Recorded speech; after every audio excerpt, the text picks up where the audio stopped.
co-host of UFC Tonight every Wednesday at 8 p.m. Eastern Time on FS1, former MMA fighter and co-host of Science and Discovery Channel's BattleBots, none other than Kenny Florian. How are you, sir? I'm doing great. Crazy weekend. A little bit. You think?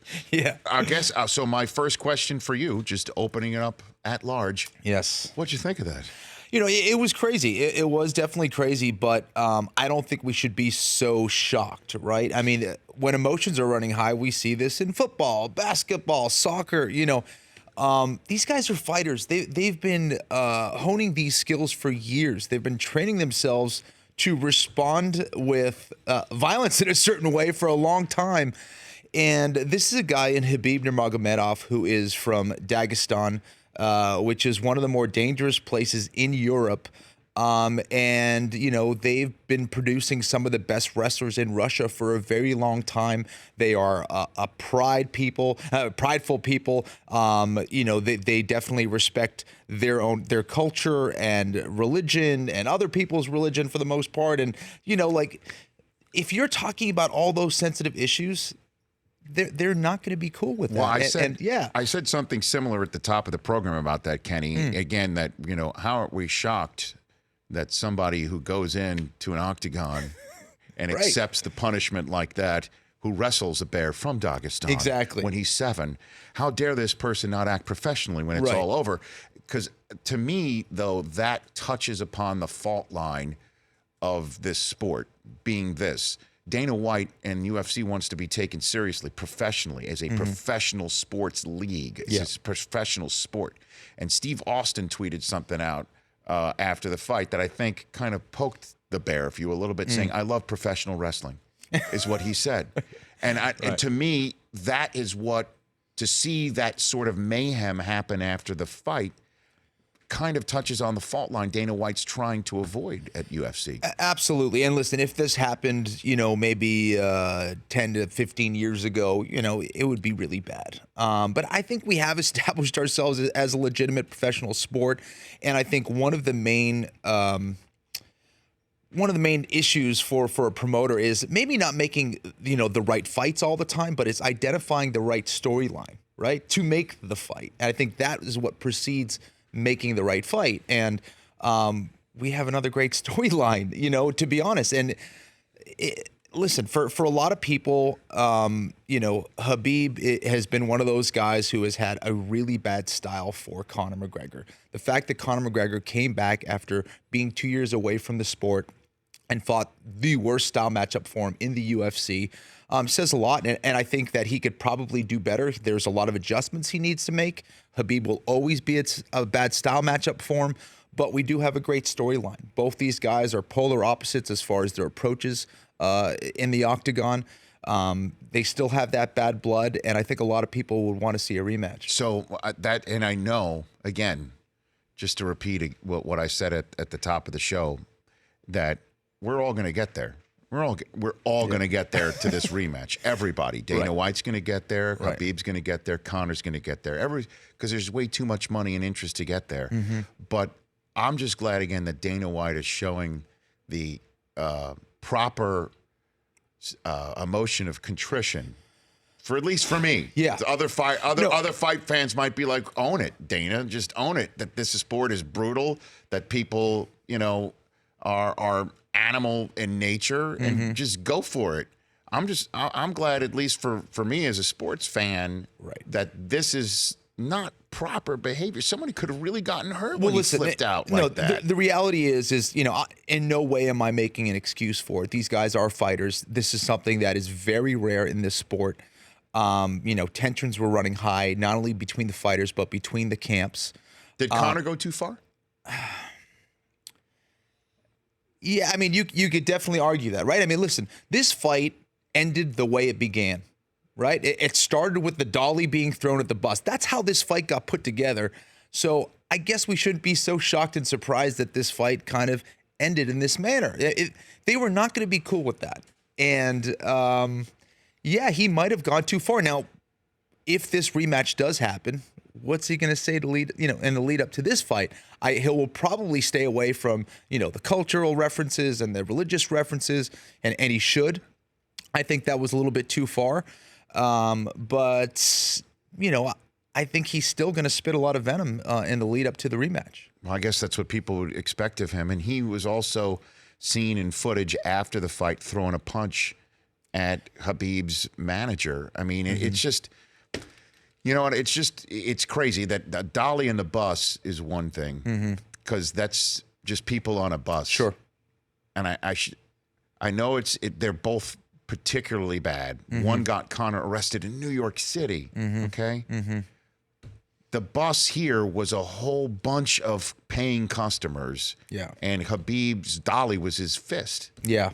And his body just being thrown in as like a missile into the crowd. Right. And again, so here we are, Kenny Florian here on the Rich Eisen Show. We've spent just several minutes talking about this. What about the fight itself? Because if this didn't happen, we would be talking about McGregor on his ass or arse, right, on the, in the fourth round. Yes, and what Khabib did to him. So what did he do? Yeah. So listen, I think first of all, the fact that it was a pretty good fight. I mean, the way I saw it and the way a lot of people saw it, it was either going to be Conor early with a knockout or it was going to be Khabib late with a TKO or submission. And obviously it went the way of Khabib, and Khabib was able to take him down repeatedly, control him like he's done to so many other opponents. And Khabib has become the bear that he trained with as a kid. I mean, he really has. The bear. That's what he does. He takes you down and he mauls you. He gets you into a compromising position and he takes you out either with his fists or with a submission. And that's what he did against Conor. I thought Conor won the third round. I thought he was able to stop a couple of those takedowns, keep it on the feet, land some shots. It wasn't the most impressive round, but still, that is the first round that Khabib Nurmagomedov has ever lost in his whole professional mixed martial arts career. That's how dominant he has been, and he's done it with a style that you know exactly what he's going to do, and you still can't stop him. It's a style that a lot of American wrestlers used in the late 90s, early 2000s, and that was kind of like an antiquated style that a lot of people say, you can't use that anymore. You can't just come in here with one style and beat everybody. Khabib Nurmagomedov is doing this in 2018. You know what he's going to do. You can't stop him. He takes you down. He beats you up. He controls you. It's a very tiring style to deal with. It really is. So could you say he's the best of all time? Could you call him a GOAT right now? I mean, he just dismantled Conor McGregor. Just the fact that prior to the fight against Conor McGregor, just the fact that he hasn't lost and he hasn't lost a round is simply amazing. He's 27-0 now. You look at all the guys that Conor has beaten. I always saw it when I was fighting that anytime I had an opportunity to beat someone, I have the opportunity to take everything that they've ever accomplished in their sport, that they've done. And Khabib has done that against Conor, who has beaten some fantastic competition. And Khabib proved himself to absolutely be one of the best, no doubt about it. And how long did it take you to calm down after a fight? I mean, because you have to really, again, right. I cannot imagine how you must transform yourself from a regular, normal human being, part of society, yes, and then have to get yourself ready to get in that octagon. I was talking about this the other day. There were many fights where when I did fight, I didn't sleep for a very long time, or I didn't sleep until the morning because your adrenaline's going crazy. Your energy is still, you're buzzing. It's an emotional thing. It's a thing that you train many months for, many years for, and when you win or you lose, you're still kind of taking it all in. And Khabib has never been a part of a huge event like that. Conor has been a part of huge fights. Obviously, the Mayweather one was historic. Khabib had never been part of a spectacle like that, and I think he let his emotions get the better of him. And that overshadowed the bout itself, right? Which overshadowed together, to me, bearing the lead of UFC 229, yes, which was the post-match interview between Derek Lewis and Joe Rogan. Oh my gosh, viewing and listening audience of the Rich Eisen Show, if you have not seen this, put the kids away, okay? Make sure you're in a locked room. Turn the volume up on this interview and watch it. It's one of the funniest things I've ever seen. It's hilarious.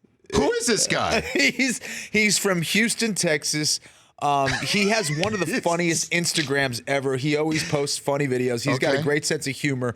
That's how Rogan closed the interview, saying that your Instagram is one of the greatest. Yeah, he's amazing. And He's a huge man. He's a guy who's always capable of winning the fight in an instant with one shot. He was losing that fight. He was losing the whole fight against an excellent fighter from Russia in Volkov, and he came back to win in the final seconds of the fight. It was amazing. I was really happy for Derek. And do you normally take your pants off in celebration? That or at is least not to typical. aerate? That is not typical. That is not typical. But I'm not a heavyweight, so I don't know. Okay, you don't know. Very good. All right. So before we go, what do you think the aftermath is here? We're already hearing Dana White saying that a title could be stripped, checks might not be delivered. Conor McGregor has not pressed charges, which to me I think is proof that he wants the rematch. Yes. He's already tweeted about it because he knows how difficult it was. This fight was to set up because of his own legal problems, because of the dolly being thrown at the bus. Yes. So what do you think happens here? Well, again, it's one thing throwing the dolly on the bus. It's outside of a fight. This happened during a fight that was overseen by the Nevada State Athletic Commission, and they're probably not going to tolerate something like this. So I would imagine some kind of hefty fine is going to be levied at Khabib and his team, and perhaps at Conor as well. You do see Conor hitting one of the members of Khabib's team who was coming over to actually fight him. So in a way, he was defending himself. I'm not saying that he was in the right at all. Both teams were at fault here. But I don't think stripping the belt is necessary. I think Khabib should keep the belt. I do think there will probably be some kind of fine there. And again, I was talking about emotions running high. This is something I'm not shocked about, but at the same time, if you're going to do that, you have to also be prepared for the repercussions. And I'm sure he'll be paying some kind of a check. Okay, and then just because we won't hold you to it, and if you're wrong, you're wrong. Yeah. Just throw a dart at a board and give me a date for the rematch. Oh, okay. Just give me a date for the rematch. When do you think? Is it this year? No, it won't be this year. So will it be possible. It's possible. Come on, they'll put it together before Jan 1. That would be amazing. Yeah, they might. They got to pull back a little bit here. It's possible. They have a main event, I think, scheduled already, probably for the end of the year, for the New Year's card. But I mean, crazier things have happened. If they want to let this thing simmer a little marinate a little bit, I think next year, early next year, February. Let's go with that. February 2019. Get your tickets now. Wow. Kenny, thanks for coming in. Thank you. You got it. Kenny Florian, again, co-host of Science and Discovery Channel's BattleBots with good old Chris Rose. Yes, sir. Who's living and dying with his Browns every single day and his Indians on the verge of elimination. And co-host of UFC Tonight every Wednesday at 8 p.m. Eastern Time. Kenny Florian here on The Rich Eisen Show. The Rich Eisen Show, weekdays at noon Eastern on Audience.